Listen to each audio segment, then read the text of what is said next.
Sada turu sejarah ima inong ni si Mardan.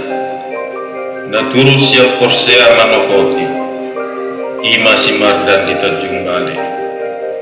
Sahat mari jago ni si Mardan. Ijo masih Mardan. Marbalos masih Mardan. Daang inok si sungguh ko inok. Anggotung ima balosmu. Mulak mau tu Porsea. Sipul mahanguluan di so.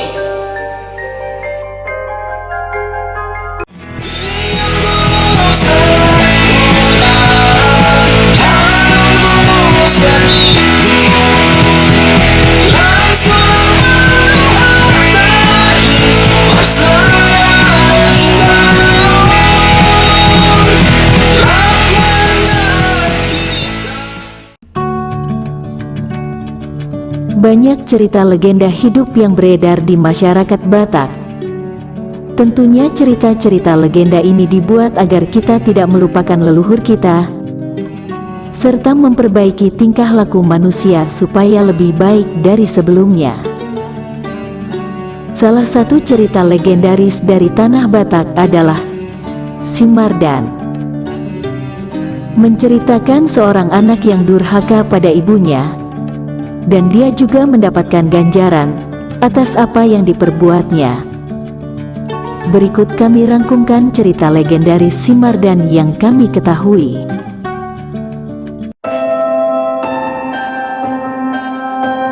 Pada zaman dahulu kala, di daerah Tapanuli, tepatnya di daerah Porsea, hiduplah seorang janda dengan dua anaknya yang bernama Si Mardan dan kakaknya yang perempuan. Ayah mereka meninggal di saat mereka masih kecil, sehingga sang ibulah yang berusaha untuk menghidupi keluarga mereka dengan bekerja serabutan. Menginjak usia remaja, Si Mardan dan kakaknya berusaha membantu ibunya untuk mengurangi beban keluarga, dengan cara menjadi seorang gembala kerbau tetangganya, dan kakaknya membantu-bantu tetangga juga, dengan harapan akan dapat menerima gaji dan menambah ekonomi keluarga.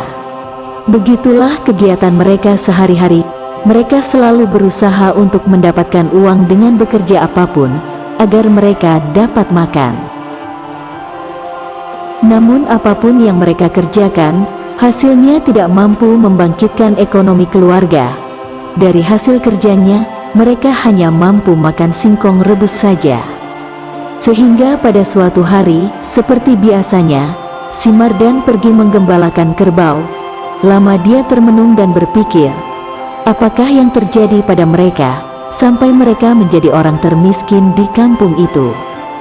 Ia juga kasihan melihat ibunya yang sudah mulai tua, dan sakit-sakitan, harus bekerja banting tulang, untuk kelangsungan kehidupan keluarga mereka. Lama Si Mardan termenung dan berpikir bagaimana caranya ia dapat membantu ibunya, sampai dia tertidur di bawah pohon aru. Di dalam tidurnya, Si Mardan bermimpi didatangi seorang laki-laki berpakaian putih. Kemudian laki-laki itu menghampiri Si Mardan dan berkata, "Ada apa gerangan anakku?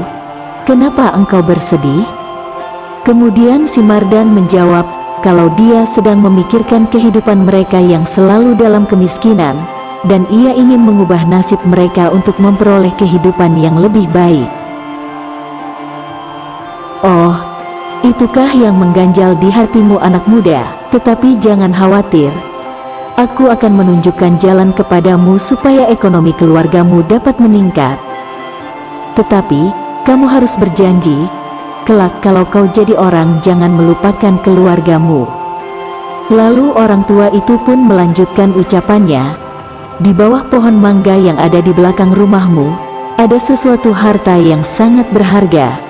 Jadi besok pagi-pagi kamu galilah itu, dan juallah benda itu supaya ada bekal bagimu untuk memperbaiki ekonomi keluargamu." Tiba-tiba Si Mardan terbangun dari tidurnya, dan ia mengingat-ingat kembali mimpinya itu sampai ia pulang ke rumah. Setelah sampai di rumah, Si Mardan menjumpai ibunya dan menceritakan perihal mimpinya itu pada ibunya.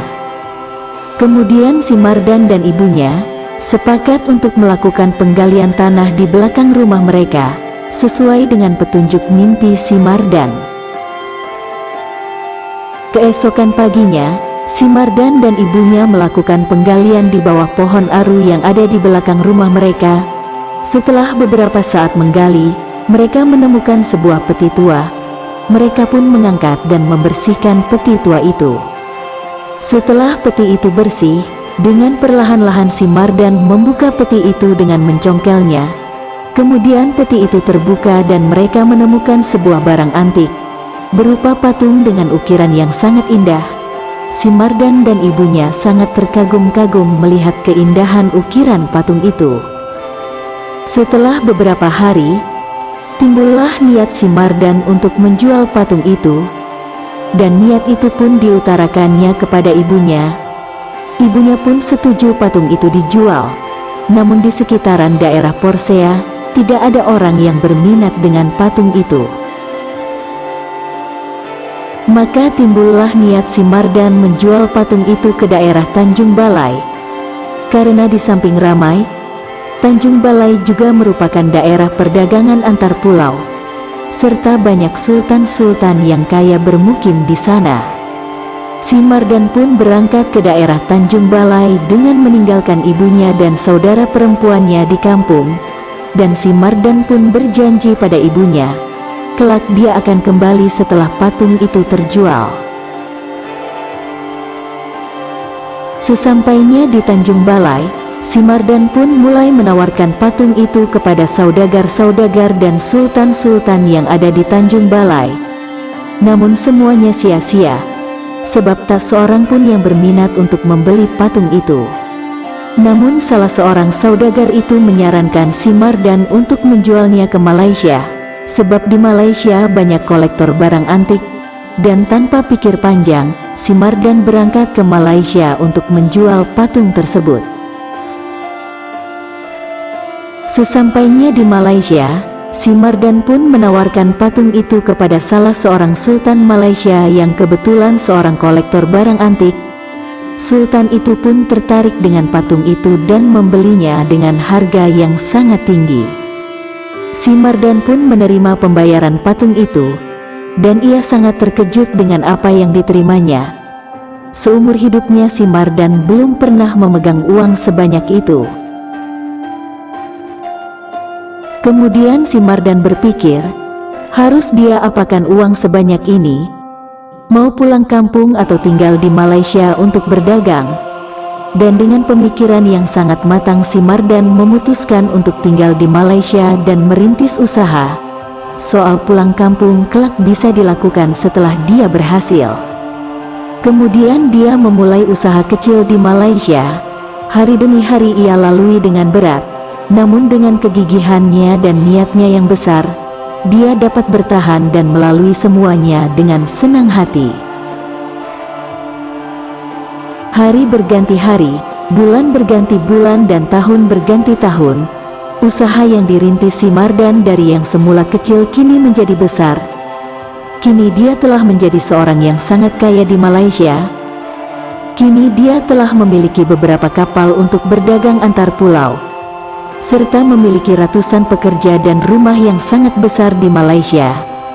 Dan pada sampai puncaknya, si Mardan berhasil mempersunting seorang putri sultan di Malaysia. Setelah beberapa tahun menikah, si Mardan dan istrinya belum dikaruniai anak. Dan inilah yang menjadi keresahan mereka berdua.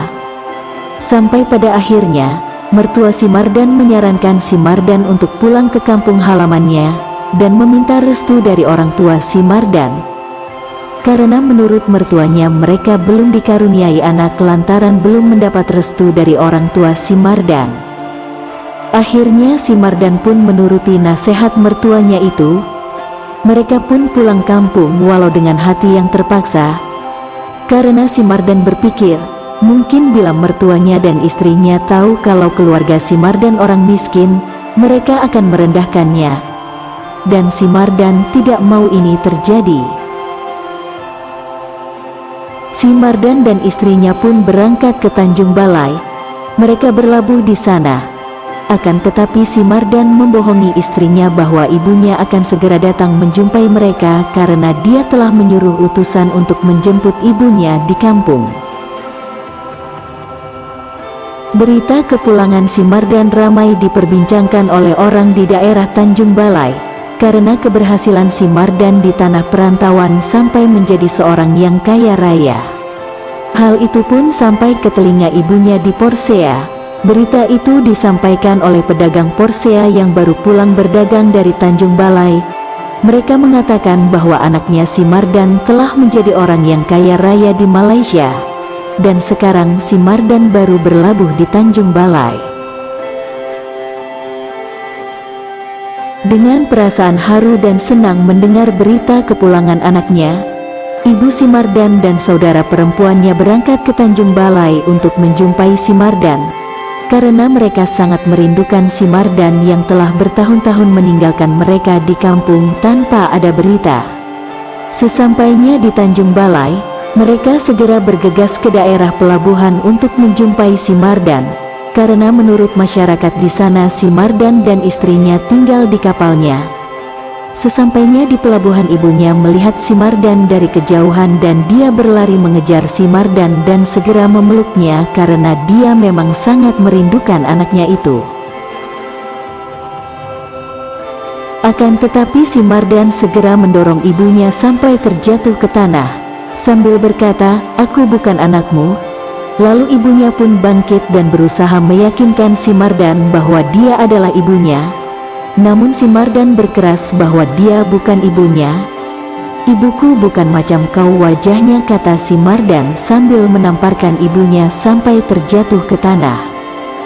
Saudara perempuan si Mardan pun segera membopong ibunya dan membantunya berdiri. "Sudahlah ibu, mungkin si Mardan sudah lupa sama kita atau mungkin dia malu sama kita karena kita ini orang miskin. Sebaiknya kita pulang saja bu," sambil memeluk ibunya yang terus-menerus menangis. Dan pada akhirnya, ibunya pun berdoa kepada Tuhan, "Apakah gerangan yang terjadi sampai anakku sendiri tidak mau mengakui aku sebagai ibunya?" Dan sambil memegang payudaranya dia berkata, "Kalau dia memang anakku, tunjukkan kebesaran-Mu Tuhan." Tiba-tiba angin bertiup dengan kencangnya dan hujan pun turun dengan derasnya. Si Mardan dan istrinya segera bergegas masuk ke dalam kapalnya dan segera meninggalkan daratan. Selang beberapa waktu, petir pun datang bersahutan, dan akhirnya kapal si Mardan pun terbalik dan kapal itu segera tenggelam. Dan sampai pada akhirnya, kapal dan tubuh si Mardan berubah menjadi sebuah pulau. Sementara istri dan para pelayannya berubah menjadi kera putih.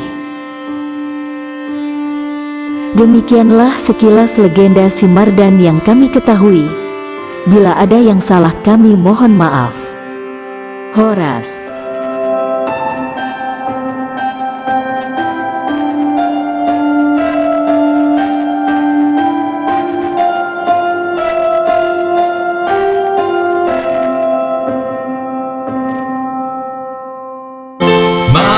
Masih